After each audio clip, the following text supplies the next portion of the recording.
పిల్లగాడు ఉంటే సంసారాన్ని తీర్చిదిద్దడానికి, నీ ఔన్నత్యాన్ని పెంచడానికి, నీ సంస్కృతి ముంగడి తీసుకుపోవడానికి, సంసారం వృద్ధి చేయడానికి ఒక పిల్లగాడి కావాలి.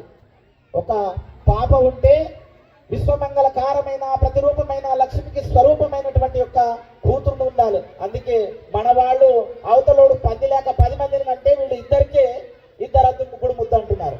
అందుకే వాడిని చూసేనా మనం నేర్చుకోవాలి. ఫస్ట్ అవతలోడు ఒకరికి అలమరం ఇస్తాడు, ఓనికి తమలపాకం ఇస్తాడు, ఓన్ చెప్పుల దుకాణం ఇస్తాడు. వాడు 6 మందికి పని చేసి మన దగ్గర సంపాదించిన సంపద అంతా చెప్పుల దుకాణం పోతుంది, తాళం చేతి దుకాణం పోతుంది, తమలపాకల దుకాణం పోతుంది, పొట్టు పూసలకు పోతున్నాయి, గాజులకు పోతున్నాయి. ఇవన్నీ పైసలు ఆడిపోతున్నాయి. ఆర్థికంగా వాణిలు చేరుతుంది.